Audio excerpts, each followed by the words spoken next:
Hello everyone and welcome back to UGC NET mentor. I hope you all are doing well. Guys आज हमारी class number 9th है for UGC net paper 1 जो premium classes चल रही हैं इस channel पर। उस सीरीज की आज क्लास नंबर 9th है। इससे पहले हम टोटल 8 क्लासेस कर चुके हैं जिसमें हमने यूनिट 1 के हर एक टॉपिक को कवर किया है। तो अभी तक आप लोगों ने इन क्लासेस को नहीं देखा है, सो मेक श्योर आप इन क्लासेस को देख लें बिकॉज काफी इंपॉर्टेंट क्लास है। इन सभी क्लासेस के लिंक मैं इसी वीडियो के डिस्क्रिप्शन में आपको प्रोवाइड कर दूंगा, वहां पर जाके आप इन क्लासेस को देख सकते हैं। And guys, as you all know, my name is Mohammad Azam and I am an assistant professor in GHSIP University New Delhi. And guys, this is my qualification. So guys, one more thing, अगर आप लोगों ने अभी तक channel को subscribe नहीं किया है, सो मेक श्योर आप चैनल को सब्सक्राइब कर लें, साथ ही बेल आइकन प्रेस कर दें ताकि अपकमिंग वीडियोस का नोटिफिकेशन आप लोगों को मिलता रहे। एज यू नो कि मैं यहाँ पर आप लोगों को क्लासेस भी प्रोवाइड करते रहता हूँ, साथ ही किसी गवर्नमेंट कॉलेज या किसी गवर्नमेंट यूनिवर्सिटी में असिस्टेंट प्रोफेसर या एसोसिएट प्रोफेसर की वैकेंसी निकलती है, तो उससे रिलेटेड अपडेट भी मैं आपको यहाँ पे देते रहता हूँ। सो गाइज मेक श्योर आप लोगों ने अब तक चैनल सब्सक्राइब कर लिया हो। तो चलिए स्टार्ट करते हैं फटाफट से। वन मोर थिंग गाइज कि आप लोग वीडियो को ज़्यादा से ज़्यादा शेयर किया कीजिए अगर आप लोगों को अच्छी लगे, ताकि फर्दर लोगों को जो है चीज़ें समझ में आए और सभी की हेल्प हो सके, जैसे कि मैं आप लोगों की यहाँ पे हेल्प कर रहा हूँ पढ़ा के। ओके, सो चलिए स्टार्ट करते हैं फटाफट से। आज हमारी क्लास नंबर 9th है। सो आज हम डिस्कस करेंगे evaluation in choice based credit system in higher education. काफी इंपॉर्टेंट टॉपिक है, एग्जाम के पॉइंट ऑफ व्यू से यहाँ से क्वेश्चन बन जाते हैं कई बार। तो चलिए स्टार्ट करते हैं। एंड गाइज आज हमारी ऑलमोस्ट 9th क्लास है और आज के दिन हमारा जो है ये आपका यूनिट 1 जो है टीचिंग एप्टीट्यूड ऑलमोस्ट कंप्लीट हो जाएगा। और नेक्स्ट क्लास जो कि क्लास नंबर 10 होगी उसमें हम टेस्ट कंडक्ट करेंगे और जो टेस्ट होगा वो ऑनलाइन होगा। मैं उसका लिंक शेयर कर दूंगा, जो आपका टेलीग्राम का ग्रुप है, व्हाट्सएप का ग्रुप है। तो अभी तक आप लोगों ने ज्वाइन नहीं किया तो मेक श्योर आप लोगों ने टेलीग्राम का ग्रुप जो है वो जरूर ज्वाइन कर लेना, क्योंकि इस टाइम पे at present WhatsApp group available नहीं है फॉर 1 वीक, अगले हफ्ते तक अवेलेबल नहीं रहेंगे। तो आप लोग टेलीग्राम का ग्रुप ज्वाइन कर लेना, वहां पे मैं लिंक शेयर कर दूंगा। और फर्दर जो नेक्स्ट क्लास होगी उसके वीडियो डिस्क्रिप्शन में भी आपको लिंक मिल जाएगा, तो वहां से भी आप जो टेस्ट है अपना अटेम्प्ट कर सकते हैं। और जैसे अपना ऑनलाइन टेस्ट सबमिट करेंगे आपको रिजल्ट पता चल जाएगा कि आपने कितना स्कोर किया है। उसमें केवल हम यूनिट 1 के क्वेश्चन डालेंगे जो कि आपका टीचिंग एप्टीट्यूड से रिलेटेड है। जितनी भी हमने यहाँ पर क्लासेस ली हैं उन सभी क्लासेस से रिलेटेड ही उसमें क्वेश्चंस मिलेंगे। तो मेक श्योर आपने अभी तक सभी क्लासेस देख ली हो तभी उस टेस्ट को अटेम्प्ट करना। Okay, so first of all let's understand choice based credit system होता क्या है, जिसको हम सीबीसीएस कहते हैं। CBCS provides an opportunity for the students to choose courses from the prescribed course comprising core, elective, minor और skill based courses। तो कुछ courses हैं लाइक core subject जो होता है, elective subject और skill based सब्जेक्ट। तो यहाँ पर इनको चूज करने का ऑप्शन रहता है, कोर कंपलसरी रहता है, इलेक्टिव में से आप चूज करते हैं और स्किल बेस्ड सब्जेक्ट में भी आप चूज करते हैं कि आपको क्या पढ़ना है। The courses can be evaluated following the grading system which is considered to be the better than conventional mark system, जहां पर completely जो आपके सब्जेक्ट हैं वो डिफाइंड होते थे पहले कि आपको ये 5 सब्जेक्ट ही पढ़ने हैं, इसके अलावा आप कोई फर्दर सब्जेक्ट नहीं पढ़ सकते हैं। बट इस सिस्टम के अंदर क्या है कि आप अपने मर्जी के अपने चॉइस बेस्ड जो है सब्जेक्ट चूज कर सकते हैं, उसी के अकॉर्डिंग आपको ग्रेड किया जाएगा कि आपने कितना स्कोर किया है।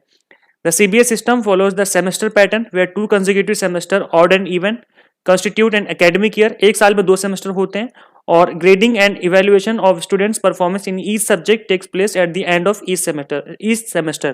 हर एक सेमेस्टर के एंड में हम ग्रेडिंग सिस्टम का यूज करते हुए असेसमेंट करते हैं कि बच्चों ने कितना अच्छे से परफॉर्म किया है। तो सीबीसीएस सिस्टम के अंदर 2 सेमेस्टर होते हैं और हर एक सेमेस्टर का जो एग्जाम होता है उसके अकॉर्डिंग हम परफॉर्मेंस इवेल्युएट करते हैं। So CBCS uses a credit based grading system and not a percentage wise system. तो यहाँ पर ग्रेड दिया जाता है, A grade, B grade, C grade करके, उसकी कुछ पॉइंट होते हैं 9, 10 करके, उसको हम डिस्कस करेंगे at the end of this video. तो चलिए स्टार्ट करते हैं, फटाफट से आगे समझते हैं सीबीसीएस के बारे में। Okay, now let's understand advantages of credit choice based credit system. CBCS के एडवांटेज क्या है? So shift in focus from the teacher centric to student centric education. Because यहाँ पर पहले क्या होता था कि जो टीचर ने बोल दिया आपको वही सब्जेक्ट पढ़ने, आई मीन जो आपके पहले से ही सिलेबस में मेंशन्ड है। बट अब क्या है, स्टूडेंट्स को चॉइस होती है कि आप चूज करेंगे कौन सा सब्जेक्ट आप पढ़ना चाहते हैं। तो यहाँ पर अगर 5 सब्जेक्ट जिसमें से 2 कोर हैं, 2 कोर का मतलब क्या है कि वो तो आप कंपलसरी आपको लेने ही लेने हैं। बाकी अगर अदर जो 3 सब्जेक्ट है इसमें आपके पास चॉइस है कि यहाँ पर अदर 5 लिस्ट बनी हुई, इस 5 में से आप कोई 3 सब्जेक्ट चूज कर लो जो आपको पढ़ने हैं। तो 2 + 3 कितने हो जाएंगे? 5। तो टोटल कितना? 5 सब्जेक्ट जो आपके 5 पेपर हैं वो आपके लिए जाएंगे और आपको आपकी परफॉर्मेंस का एवेल्युएशन किया जाएगा। तो यहाँ पर जो है स्टूडेंट सेंट्रिक हो गया है, स्टूडेंट्स की चॉइस होती है कि कौन सा सब्जेक्ट उन्हें पढ़ना है। स्टूडेंट में undertake as many credit as they can cope with students जो हैं वो जितने ज़्यादा क्रेडिट लेंगे उतनी अच्छी चीज़ है, और वो अपनी चॉइस बेस्ड जो सब्जेक्ट है उनके अकॉर्डिंग क्रेडिट सिस्टम ले सकते हैं। लाइक सपोज करो एक सब्जेक्ट मैथ है और एक सब्जेक्ट है फिजिक्स, तो मुझे मैथ अच्छा नहीं लगता है और मैथ की जो ग्रेडिंग सिस्टम थी, आई मीन जो उसकी मैक्सिमम परसेंटेज थी, मैक्सिमम मार्क्स थे ग्रेडिंग से, वो थे 10 और फिजिक्स की है 8। तो अगर मैं मैथ लेके पढ़ूंगा तो मैं ज्यादा ग्रेड लेके आऊंगा, और फिजिक्स लेके पढ़ूंगा तो कम ग्रेड लेके आऊंगा। तो ये मेरी मर्जी है कि मैं कौन सा सब्जेक्ट चूज करता हूँ, उसके अकॉर्डिंग मुझे क्रेडिट दिए जाते हैं। ठीक है, वैसे जनरली मतलब अप्रोक्सीमेटली हम कह सकते हैं कि ज्यादातर सब्जेक्ट की जो ग्रेडिंग है वो सेम रहती है, बट कभी कभी ऊपर नीचे भी हो जाती है। तो it completely depends upon the students कि वो कौन सा सब्जेक्ट चूज करते हैं और उसके अकॉर्डिंग कितने क्रेडिट वो पाते हैं। CBCS allows students to choose intradisciplinary courses, skill oriented papers. तो गाइज ये चीज बहुत इंपॉर्टेंट जो कि CBS को काफी इंपॉर्टेंट बनाती है, बिकॉज यहाँ पर इंटरडिसिप्लिनरी की बात की गई है। सपोज करो मैं कॉमर्स का स्टूडेंट हूँ तो मैं साइंस के सब्जेक्ट भी चूज कर सकता हूँ अपने ग्रेजुएशन के टाइम पर। या डिसिप्लिनरी है कि मतलब कॉमर्स के अंदर ही 10 सब्जेक्ट हैं जिसमें से मुझे 8 चूज करने अपनी मर्जी के। ठीक है, तो ये भी एक आपका इंट्राडिसिप्लिनरी हो गया। और स्किल ओरिएंटेड हो गया, लाइक कम्युनिकेशन का कोई सब्जेक्ट मुझे चूज करना है, मुझे अपनी इंग्लिश को स्ट्रॉन्ग करना है, तो मैंने इंग्लिश का सब्जेक्ट चूज कर लिया। तो ऐसे सब्जेक्ट की चॉइस भी मिलती है हमें CBCS सिस्टम के अंडर। नेक्स्ट आपका CBCS makes education broad based at par with global standards, क्योंकि हर जगह इस सिस्टम को फॉलो किया जाता है, तो इंडिया में भी इस सिस्टम को अब यूज किया जाता है। One can take credit by combining unique combinations, for example physics with economics में ये पढ़ सकता हूँ, माइक्रोबायोलॉजी विद केमिस्ट्री और इन्वायरमेंट साइंस में इनको आपस में कॉम्बिनेशन बना के पढ़ सकता हूँ। तो जो स्टूडेंट्स हैं उनकी चॉइस के जो सब्जेक्ट हैं वो उन्हें मिलेंगे इस सिस्टम के अंडर, वो मिलते हैं। CBCS offers flexibility for students to study at the different times and at different institutions।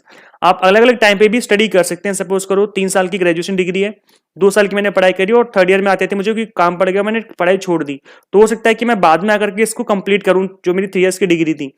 तो जो आपकी ग्रेडिंग सिस्टम है यहाँ पर, जो CBCS सिस्टम है, उसके अकॉर्डिंग आप अलग अलग टाइम में भी अपनी डिग्री कंप्लीट कर सकते हैं और अलग अलग इंस्टीट्यूशन में भी कर सकते हैं। सपोज करो मैं इस ABC कोई यूनिवर्सिटी है, इसकी किसी कॉलेज में मैंने एडमिशन लिया हुआ है, एक्स कॉलेज में मैंने एडमिशन लिया हुआ है, तो मैं इसके वाई कॉलेज में इजीली जा सकता हूँ, बिकॉज वहां पर सिलेबस कुरिकुलम है वो सेम रहेगा।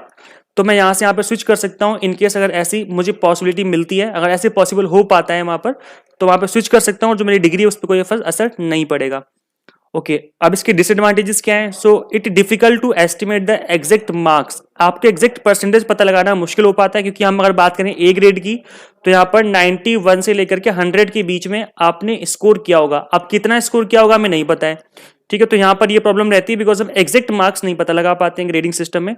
वर्कलोड ऑफ टीचर्स में फ्लक्चुएट, बिकॉज काफी सारी चीजें जो है हमें एज ए टीचर आपको ग्रेडिंग सिस्टम में आपको कन्वर्जन में काफी प्रॉब्लम आती है। जब आप परसेंटेज को ग्रेडिंग में कन्वर्ट करते हैं या फिर ग्रेड को परसेंटेज में कन्वर्ट करते हैं, तो वहां पर थोड़ा सा फ्लक्चुएट हो सकता है इनका काम, और टीचर्स पे ज्यादा बर्डन पड़ेगा। सपोज करो एक क्लास में अगर सारे बच्चे मैथ पढ़ेंगे तो बस एक ही टीचर को पढ़ाना है।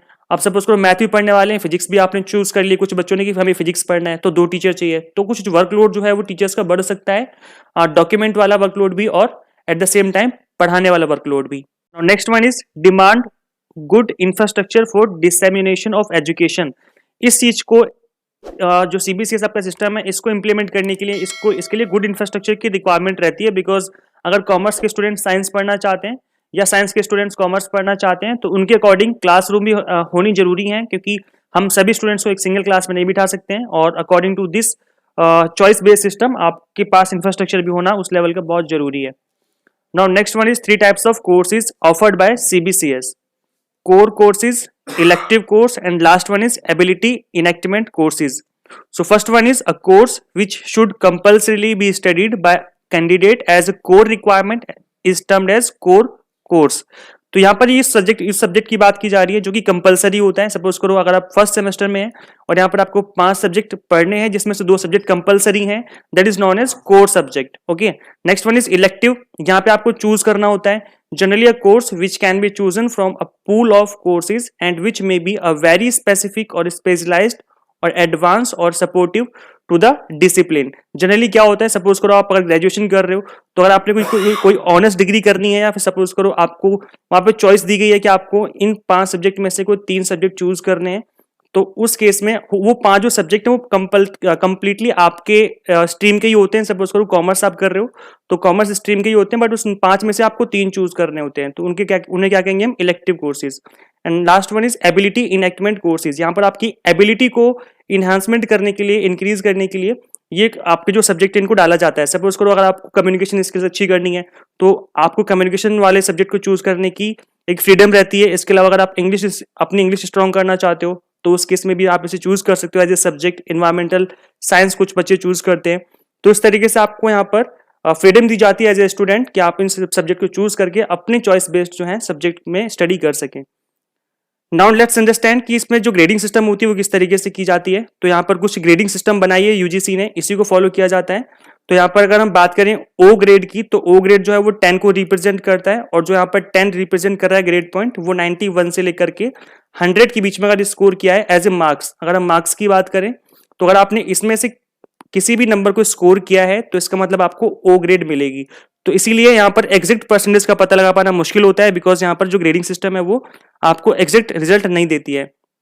ए प्लस को हम बोलते हैं 9 ग्रेड, ए को बोलते हैं 8, बी प्लस को 7, above average that is B grade 6, सी को हम बोलते हैं 5 and P4 pass that is 4 grade, and fail या फिर बच्चा एब्सेंट है तो उसको हम 0 देते हैं। तो इस तरीके से यहाँ पर ग्रेडिंग सिस्टम काम करती है। अब हम समझ लेते हैं कि सीजीपीए को कैसे कन्वर्ट किया जाता है। सपोज करो यहाँ पर जो आपकी ग्रेडिंग सिस्टम है, ग्रेड पॉइंट्स हैं, इसमें से आपने 5 सब्जेक्ट में अलग अलग ग्रेड लेके पास हो गए, एक में 9 लेके आए, एक में 7, एक में 5, इस तरीके से। तो इन सभी को हम ऐड करते हैं और किस तरीके से उसको हम परसेंटेज में कन्वर्ट करते हैं, तो अब हम इस प्रोसेस को भी समझ लेते हैं। So how to convert CGPA into percentage, तो ये काफी इंपॉर्टेंट है बिकॉज कई बार एग्जाम में भी इस क्वेश्चन को पूछा जा चुका है। In order to convert your overall CGPA into percentage, multiply it by 9.5। जो भी आपकी सीजीपीए है उसको आपको 9.5 से मल्टीप्लाई करना है। अब ये 9.5 क्या है इसको समझ लेते हैं, ये 9.5 कहां से आया है। The board analyzed the result of last 5 years and calculated the average marks of all candidates who had scored between 91 and 100। इसके बीच में जितने भी बच्चों ने स्कोर किया है उनका वो क्या निकालते हैं, परसेंट, आई मीन एवरेज निकालते हैं। तो अब आप एवरेज निकालेंगे 91 प्लस 100 डिवाइड बाय 2 करके, तो कितना आएगा, ये आएगा ऑलमोस्ट 95.5 करके। तो इसको एज ए अप्रोक्सीमेशन उन्होंने 95 लिया हुआ है। That average turned out to be close to 95 marks since the equivalent grade point for the 91 and 100 band, that known as A1 grade of marks is 10. It then divided the average result of 95 by 10. The result is 9.5। तो यहाँ पर मैं आपको दिखा देता हूँ last वाली screen जहाँ पर मैंने ग्रेडिंग सिस्टम बताया था। आप देख सकते हैं यहाँ पर जो ग्रेड पॉइंट है वो 10 है यहाँ पर, इसीलिए उसको 95 को 10 से डिवाइड करते हैं। तो जब हम 95 को 10 से डिवाइड करेंगे तो कितना आएगा, 9.5। तो जब भी हम सीजीपीए को हम कन्वर्ट करेंगे तो इसलिए हम 9.5 से मल्टीप्लाई करते हैं। सो आई थिंक समझ में आ गया होगा। अभी फिर भी कोई डाउट रहे तो आप लोग नीचे कमेंट कर सकते हैं। इसको एक एग्जांपल लेके समझते हैं, जब ज्यादा अच्छे समझ में आएगा। एंड गाइज याद रखना एक चीज और, this system gives the percentage only an approximation and not exact percentage. यहाँ पर एक अप्रोक्सीमेशन परसेंटेज निकल के आती है, एग्जैक्ट परसेंटेज नहीं निकलती है, बिकॉज यू कांट प्रिडिक्ट कि किस तरीके से हम अपना जो मार्क्स है वो यहाँ पर आपने स्कोर किया था। ओके, एक एग्जांपल ले लेते हैं, लास्ट आई थिंक स्लाइड, इसके बाद हम हमारी जो क्लास है वो कंप्लीट हो जाएगी। So let's take an example to convert CGPA to GPA, यानी ग्रोस परसेंटेज वाला। तो यहाँ पे आपके 5 सब्जेक्ट हैं जिसमें आपने स्टडी करी है और आपने इतना स्कोर किया है। यहाँ पर मैंने एक एग्जांपल डाला है। सब्जेक्ट 1 में आपने 9 ग्रेड लेके पास हुए हैं, सब्जेक्ट 2 में 10 ग्रेड हुआ है, सब्जेक्ट 3 में 9, सब्जेक्ट 4 7.5, सब्जेक्ट 5 इज 8 ग्रेड। इस तरीके से आपने अपने ग्रेडिंग सिस्टम से लेकर के पास हो गए। So now the sum of the grade points, अगर हम इन सभी को ऐड कर दें 9, 10, 9, 7.5 एंड 8, तो इसको सम टोटल करने पे आएगा 43.5। डिवाइडिंग द सम विद 5, इसको हम 5 से क्यों डिवाइड कर रहे हैं, क्योंकि आपके पास 5 सब्जेक्ट थे, 1 2 3 4 5। तो जितने आपने सीजीपीए लेके आए हो इसको आपको 5 से डिवाइड करना है। सपोज आपके पास 6 सब्जेक्ट होंगे तो हम 6 से डिवाइड करेंगे ताकि आपका एवरेज निकल के आ जाए। हमने 5 से डिवाइड किया तो एवरेज निकल के आया 8.7। This is your CGPA. यहाँ पे आपको पता चलेगा कि आपका सीजीपीए कितना है, 8.7 सीजीपीए। अब इसको आपको परसेंटेज में कन्वर्ट करना है, तो मैंने बताया था 9.5 से मल्टीप्लाई करेंगे हम। So to find out the approximate percentage, multiply the CGPA with 9.5। So 9 जो आपका यहाँ पर 8.7 था, गाइस यहाँ पर एक थोड़ी सी मिस्टेक हो गई है, टाइपिंग एरर रही है। 8.7 था, मैंने यहाँ पर गलती से 9.7 लिख दिया है। तो आप लोग मुझे कमेंट करके बताना कि एग्जैक्ट परसेंटेज कितनी निकल के आएगी। तो यहाँ पर गलती से यहाँ पे 9.7 हो गया है, 8.7 है। 8.7 मल्टीप्लाई बाय 9.5, तो आपकी जो परसेंटेज निकल के आएगी आप लोग मुझे कमेंट करके बताना कि कितना परसेंटेज निकल के आएगा exactly. So guys I think सबको समझ में आ गया होगा किस तरीके से कन्वर्जन होता है सीजीपीए का परसेंटेज में। फिर भी कोई डाउट रहता है तो आप लोग नीचे कमेंट करेंगे तो मैं आप लोगों को वहाँ पे रिप्लाई करके हेल्प कर दूंगा। And guys one more thing, next class में जो क्लास नंबर 10 होगी उसमें हम टेस्ट रखेंगे ऑनलाइन। तो उस टेस्ट का जो लिंक है इंस्टाग्राम वाले सॉरी जो टेलीग्राम वाला ग्रुप है वहां पे आपको अवेलेबल हो जाएगा, और इसके अलावा सभी जितने भी व्हाट्सएप ग्रुप बने हैं उसमें भी अवेलेबल हो जाएगा। और अभी तक आप लोगों ने व्हाट्सएप ग्रुप ज्वाइन नहीं किया है, सो डोंट वरी, उस टेस्ट का लिंक जो है इसी नेक्स्ट क्लास के डिस्क्रिप्शन में भी आपको अवेलेबल करा दूंगा मैं। तो जैसे आप उस टेस्ट को अटेम्प्ट करेंगे और उसको सबमिट करेंगे आपको रिजल्ट पता चल जाएगा कि आपने कितना स्कोर किया है। तो देखते हैं आप लोगों को क्लासेस कितनी समझ में आ रही है, आप लोग कितना स्कोर करते हैं टेस्ट में। सो गाइज, आप लोग कमेंट करके बताना ये क्लास कैसी लगी। आप लोगों की कमेंट सेक्शन जैसे आप लोग कमेंट करते हैं मुझे उससे फर्दर मोटिवेशन मिलती है आप लोगों के लिए वीडियो कंटेंट क्रिएट करने में। सो आप लोग कमेंट करके जरूर बताया करें। Okay, so guys, how to qualify UGC NET in first attempt. So in order to score good marks you need to do target based study. Target based study से क्या मतलब है कि जो आपके सिलेबस में मेंशन है टॉपिक, उन टॉपिक को आपको अच्छे से डिटेल में पढ़ना है, डिटेल में करना है। जैसे हमने अभी डिस्कस किया है वीडियोस में, तो मैंने यूनिट वाइज कंप्लीट नोट्स आपके लिए प्रिपेयर किए हैं। पेपर 1 की बात कर रहा हूं मैं। पेपर 1 में आपके कंप्लीट नोट्स जो हैं वो यूनिट वाइज हर एक टॉपिक को हमने कवर किया है। यूनिट वाइज इंपॉर्टेंट एमसीक्यूज भी हैं, प्लस प्रीवियस ईयर के पेपर है with solution. So this is complete bundle for paper 1। और एंड गाइस, इन नोट्स के रिगार्डिंग आप मुझसे इस गिवन नंबर पे व्हाट्सएप पे कॉल के थ्रू बात कर सकते हैं। अगर मैं कॉल पिक ना करूं तो प्लीज आप मुझे व्हाट्सएप कर देना, क्योंकि कई बार क्या होता है मैं बिजी होता हूं तो मैं कॉल पिक नहीं कर पाता। तो आप मुझे व्हाट्सएप कर दिया करो, जैसे मैं फ्री होता हूं मैं उसका रिप्लाई कर दूंगा। और गाइज, वन मोर थिंग, अगर आपको इस बार जून वाले अटेम्प्ट में निकालना है नेट या जेआरएफ, तो गाइज मेरी क्लासे अटेंड कर लो और मेरे नोट्स ले लो, इन दोनों का कॉम्बिनेशन बना लो। और गाइज मैं गारंटी दे रहा हूं, 100% गारंटी है कि आपका जो नेट या जेआरएफ जिस भी चीज को आप एम कर रहे हो वो 100% क्वालिफाई हो जाएगा। सिर्फ क्लासेस से कुछ नहीं होने वाला, सिर्फ नोट्स से कुछ नहीं होने वाला। अगर आप दोनों को मर्ज कर दोगे तो डेफिनेटली आप इस एग्जाम में अच्छा स्कोर कर पाओगे पेपर 1 में, क्योंकि यहां पर हम आपकी वीडियो लेक्चर में आपके कंसेप्ट क्लियर कर देंगे और नोट्स के थ्रू आपकी कंप्लीट स्टडी हो जाएगी। ठीक है, तो इस तरीके से आप अपना जो एग्जाम है वो फर्स्ट अटेम्प्ट में क्वालिफाई कर सकते हैं। दिस इज माय स्ट्रेटेजी, जो कि आप लोगों के लिए है, अगर आप चाहें तो इस चीज को अपना सकते हैं। So guys, finally thank you for watching this video. Share this video with all UGC NET aspirants. Subscribe for UGC updates and assistant professor job updates. So guys, video कैसे लगी आप लोग मुझे जरूर बताना, और आप लोगों का जो फीडबैक होता है मेरे लिए बहुत इंपॉर्टेंट होता है, बहुत ही वैल्यूएबल होता है। आप लोगों के फीडबैक से ही मुझे फर्दर मोटिवेशन मिलती है वीडियोस बनाने में। सो गाइस, आज की वीडियो में इतना ही, मिलते हैं नेक्स्ट वीडियो में। Till then keep watching UGC NET mentor. Thank you so much.